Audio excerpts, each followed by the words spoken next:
அரசியலில் வெற்றி பெற சிறந்த ஆலோசனை வழங்கும் கிங் மேக்கர் பொலிட்டிக்கல் அட்வைஸ் கம்பெனியை தொடர்பு கொள்ளவும். தொடர்பு கொள்ள வேண்டிய முகவரி number 10A/9 Mudichur road, old Perungalathur, Chennai 6,63,000.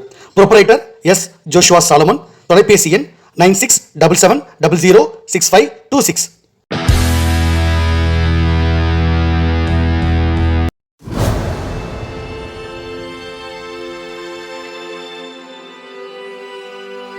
உலகத்தமிழ் ரசிகர்கள் அத்தனை பேருக்கும் என்னுடைய பணிவான வணக்கம்.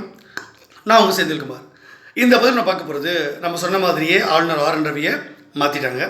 ஸோ ஆர் என் ரவி அவர்களை மாற்றிட்டு புதிய ஆளுநர் மரியாதைக்குரிய விஸ்வநாத் அவர்கள் வந்திருக்காங்க. ஸோ இந்த விஸ்வநாத் அவர்களை எதற்காக மோடி கொண்டு வந்தார்னா, கண்டிப்பாக ஸ்டாலின் ஆட்சியை கலைக்கிறதுக்காகத்தான். ஏன்னா ஆர் என் ரவி அவர்களும் அதே மாதிரி மாநில தலைவராக இருந்த அண்ணாமலை அவர்களும் திமுகவுடைய ஒரு ரகசிய உடன்படிக்கை பண்ணிக்கிட்டாங்க. ஸோ அதனால் திமுகவை தோற்கடிக்கவே முடியல. திமுக 2021 ஆட்சி அதிகாரத்துக்கு வந்த உடனேயே ஓரிரு மாதங்கள்லேயே அந்த ஆட்சி கலைக்கப்பட வேண்டியது.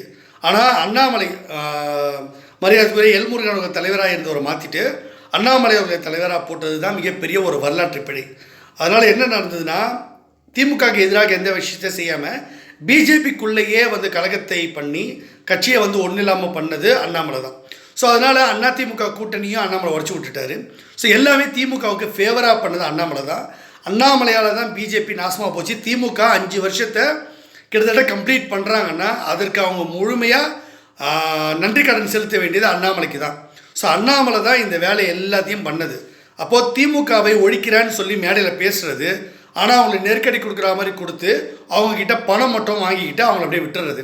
இப்படி தான் செந்தில் பாலாஜி விஷயத்தில் நடந்தது. அதனால தான் நம்ம கட்சியில் ஐடி விங்கில் நிர்மல்குமார் இருந்தார் இல்லையா, மாநில தலைவராக, அவர் சொல்லிகிட்டே போனார், அண்ணாமலை எங்களை நாங்கள் ஃபைட் பண்ணிக்கிட்டு இருக்கோம் திமுக கிட்ட, இவர் ஒவ்வொரு செங்கலையும் விற்கிறாரு அப்படின்னு சொன்னதுடைய அர்த்தம் அதுதான்.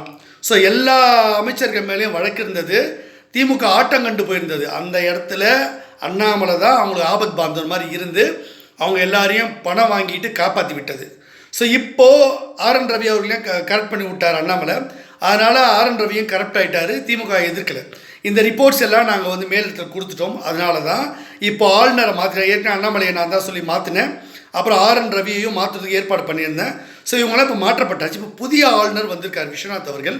இவர் கண்டிப்பாக மோடி அவர்களுடைய உத்தரவின் பேரில், எங்களுடைய ஆலோசனையின் பேரில் கண்டிப்பாக ஸ்டாலின் ஆட்சியை கலைப்பார். முதல் கையெழுத்தே கிட்டத்தட்ட அதை தான் பண்ண போகிறார். ஸோ திமுகவை காலி பண்ணுறதுக்கு தான் இந்த ஆளுநரையே நாங்கள் கொண்டு வந்திருக்கோம். இது ஸ்டாலினுக்கு நல்லாவே தெரியும். நான் ஏற்கனவே பதிவுகளில் சொல்லியிருக்கேன், கடிதம் மூலமாக கொடுத்துருக்கேன். கண்டிப்பாக ஸ்டாலின் அவர்களையும், உதயநிதி ஸ்டாலின் அவர்களையும், அப்புறம் சபரீசன், துர்கா ஸ்டாலின் இவங்களை ஊழல் வழக்கில் கைது பண்ணி சிறைக்கு அனுப்பும் பொழுது இங்கே ஸ்டாலின் ஆட்சி அடுத்த முதலமைச்சராக யார் உட்கார வைக்கணும் அவங்களுக்கு தெரியாது. அவரும் உட்கார வைக்கவும் விரும்ப மாட்டார், வேறு யாரும் உட்கார வைக்க மாட்டார். அதனால் ஆட்சி முடியாதான போது எலெக்ஷனில் பார்த்துக்கலான்னு சொல்லிட்டு இந்த ஆட்சியை கலைக்கிறதுக்கு ஒப்பு கொடுத்துருவார். ஸோ ஆளுநர் அவர்களும் ஆட்சியை கலைச்சிருவாங்க. இதுக்கு கூடுதல் காரணம் என்னென்னா, திமுக ஆட்சி அதிகாரத்தில் இருந்து காபந்தாரசாக இருந்தால் அவங்க அதிகாரத்தை துஷ்பிரயோகம் பண்ணி தேர்தலில் முறைகேடு பண்ணுவாங்கன்றத மோடி அவர்களே பேசியிருக்காரு, பியூஷ் கோயல் பேசியிருக்காரு. ஸோ இதெல்லாம் உங்களுக்கு நல்லா யோசிச்சு பாருங்கள். செந்தில்குமார் சொல்கிறத மோடி பேசியிருக்காரு. ஸோ இதுதான் நடக்க போகுது. அதனால் கண்டிப்பாக ஸ்டாலின் ஆட்சியை கலைக்க தான் போகிறாங்க. அதற்காகத்தான் புதிய ஆளுநர் கொண்டு வந்திருக்காங்க. கண்டிப்பாக இனிமேல் ஸ்டாலின் ஜெயிக்க போகிறதில்ல. ஸ்டாலினோட ஆட்சி காலி. பாஜகவோடைய ஆட்சி தான் தமிழ்நாட்டில் வரப்போகுதுன்றதை நீங்கள் 100% நம்பலாம். இந்த பதிவு உங்களுக்கு பிடிச்சிருந்தா சேனல் லைக் பண்ணுங்கள், ஷேர் பண்ணுங்கள், சப்ஸ்கிரைப் பண்ணுங்கள். தேங்க்யூ. ஜெய் ஹிந்த்.